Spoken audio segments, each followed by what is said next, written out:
लोकसभा चुनाव में प्रदेश की सबसे ज्यादा हॉट सीट मानी जा रही चित्तौड़गढ़ लोकसभा सीट पर भाजपा प्रदेश अध्यक्ष सीपी जोशी और कांग्रेस के कद्दावर नेता उदयलाल आंजना के बीच मुकाबला है। उदयलाल जी, अभी 3 महीने के लिए तुम्हारी फाइल निपटाई है क्या? कितने चुनाव लड़े उसमें से आप कितने चुनाव आ रहे उसका अंदाजा तो लगाओ। प्रचार के दौरान दोनों एक दूसरे पर जमकर आरोप प्रत्यारोप लगा रहे हैं।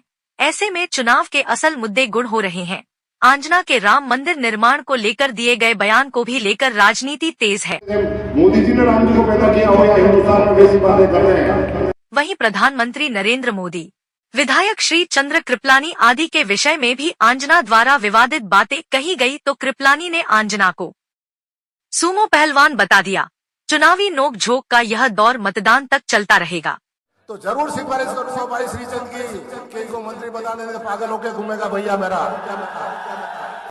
खास तौर पर भाजपा को चंदा चोर पार्टी, कृपलानी को पागल और प्रधानमंत्री नरेंद्र मोदी को भगवान राम का बाप बताने वाले बयानों से राजनीति गरमाई है। नेताओं के इन बयानों से मतदाता पर कितना असर पड़ेगा यह 4 जून को ही स्पष्ट होगा। फिलहाल आप सुनिए किसने क्या कहा। मोदी जी ने राम जी को पैदा किया हो या हिंदुस्तान में वैसी बातें कर रहे हैं। मोदी जी ने राम जी को पैदा किया हो या हिंदुस्तान में वैसी बातें कर रहे हैं। मोदी जी ने राम जी को पैदा किया हो या हिंदुस्तान में वैसी बातें कर रहे हैं। लोगों के मन में राम बसा हुआ है और या तो हिंदुओं के मन में क्या राम बसा हुआ है, मुसलमानों के मन में भी राम बसा हुआ है, इसमें भी कोई दो राय नहीं है। मुसलमानों ने भी इस मंदिर में चंदा दिया है। इस प्रकार की अखबारों में पढ़ते रहते हैं। सुप्रीम कोर्ट ने फैसला कर दिया, एक हिंदू ने चंदा दिया, हजारों करोड़ रुपए कर दिए। अरे हम मंदिर बनाने वाले लोग हैं, ये मंदिर का चंदा खाने वाले लोग हैं, ये क्या हमारा मुकाबला करेंगे? इसमें जो चंदा दिया है तो उसको जागर करना चाहिए, कहना चाहिए। और इतने वर्षों तक राम मंदिर का काम किसने अटकाया लटकाया? किसने कहा कि प्रभु श्री राम पैदा नहीं हुए, वो काल्पनिक है? आप उसी पार्टी के कार्यकर्ता हैं, उसी पार्टी के नेता हैं। कभी आपने विरोध किया गया? आप राम भक्त हैं तो उस समय विरोध करना चाहिए था जब यूपीए की सरकार ने सुप्रीम कोर्ट में हलफनामा दिया कि राम कभी पैदा नहीं हुए, राम का। गांधी जी ने आंदोलन के नाम पर अंग्रेजी सर की हुकूमत को भगा दिया था। अंग्रेजों की हुकूमत ने भी कांग्रेस पार्टी में इतने अन्याय नहीं किए जितने ये मोदी सरकार कांग्रेस पर अन्याय कर रही है।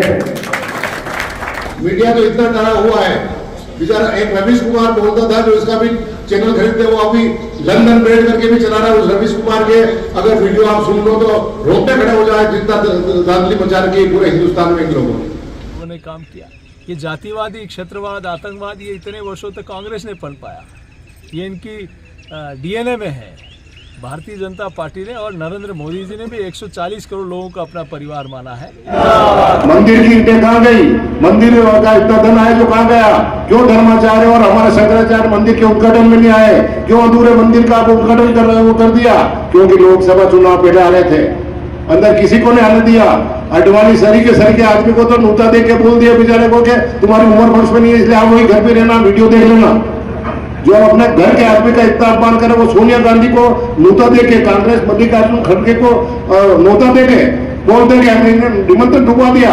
ये मीडिया का काम है। उन्होंने ये कहा कि अधूरा मंदिर है इसलिए हम उद्घाटन नहीं करेंगे, हम हमारी सुविधा से मंदिर पूरा हो जाए जब राम जी के दर्शन करने जाएंगे। कोई मोदी जी के आदेश के अनुसार कांग्रेस दर्शन करने के लिए नहीं जा सकती। और कांग्रेस के लोगों को और विपक्ष के लोगों को भी निमंत्रण दिया था, उन्होंने उस निमंत्रण को ठुकरा दिया। इसलिए कांग्रेस के कई नेता कह रहे हैं हमें इस पार्टी को ठुकराते हैं और वो भाजपा की सदस्यता ग्रहण कर रहे हैं। क्यों? आपको बोलना चाहिए था कि वो मंदिर को एक व्यक्ति या एक पार्टी नहीं बना रही है, देश की जनता राम भक्त मिलकर बना रहे हैं। चाहती तो शायद यूपी और केंद्र की सरकार मिलकर उसको बना सकती थी, लेकिन देश दुनिया के लाखों राम भक्तों ने अपने चंद डोनेशन देकर उस दिव्य और भव्य रामलला, चूंकि वो देश का नहीं अब दुनिया का बड़ा सांस्कृतिक केंद्र बन गया है, तो ऐसे में इस प्रकार की बातें करना और चंदा देने वालों के लिए इस प्रकार का बात करना, आप उनको अपमानित करने का काम कर रहे हो। जिन्होंने जो राम भक्त है और जिन्होंने राम मंदिर बनाने के लिए पैसा दिया, आप उनको अपमानित करने का काम कर रहे हो। निसंदेह एक बात सही है, क्या 2 बार सांसद, कैबिनेट मंत्री, इतना सीनियर लीडर मंत्री नहीं बनावे और नए लड़के को मंत्री बना दे तो दिमाग तो विचलित होना वाजिब है भाइयों। अगर आपने भेज दिया लोकसभा में और जिस दिन अपनी समस्याओं के लिए भजन लाल जी से मिलूंगा, माननीय मुख्यमंत्री राजस्थान से, तो जरूर सिफारिश करूंगा भाई श्रीचंद की कि इनको मंत्री बनाने में पागल होके घूमेगा भैया मेरा। तो जरूर सिफारिश करूंगा भाई श्रीचंद की कि इनको मंत्री बनाने में पागल होके घूमेगा भैया मेरा। तो जरूर सिफारिश करूंगा भाई श्रीचंद की कि इनको मंत्री बनाने में पागल होके घूमेगा भैया मेरा। उन्होंने एक बात और कही आज मेरे सम्मान में कही कि मेरी इंसल्ट करने के लिए कही कि उन्होंने व्यंग के रूप में कही। आपने सुना मिठूलाल जी क्या बढ़ दी। उन्होंने कहा कि मेरे छोटे भाई श्रीचंद कृपलानी को भजन लाल जी ने मंत्री नहीं बनाया, इसका मुझे बहुत दुख है। क्या 2 बार सांसद रहे, 4 बार एमएलए रहे और जिला प्रमुख रहे, कैबिनेट मंत्री रहे, इतने पदों पर रहे और नए लड़के को मंत्री बना दिया, उनको मंत्री नहीं बनाया। आप मुझे जिता दो और मैं भजन लाल जी से मिलकर श्रीचंद जी को मंत्री बनाने का प्रयास करूंगा। ये भजन लाल जी ने कहा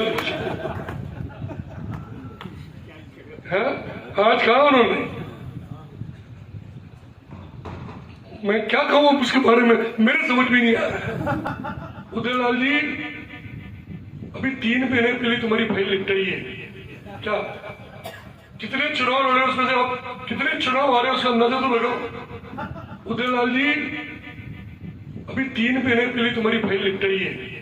क्या कितने चुनाव लड़े उसमें से आप कितने चुनाव आ रहे हैं उसका अंदाजा तो लगाओ। उदय लाल जी अभी 3 महीने पहले तुम्हारी फाइल निपटाई है। क्या कितने चुनाव लड़े उसमें से आप कितने चुनाव आ रहे हैं उसका अंदाजा तो लगाओ। लेकिन उसका कितना हवा खड़ा किया जा रहा है, जो जा रहे जो कह रहे हैं। मैं इसलिए भारतीय जनता पार्टी में जा रहा हूं कि मेरे मन को ठेस लगी। सोनिया जी ने मंदिर का निमंत्रण ठुकरा दिया।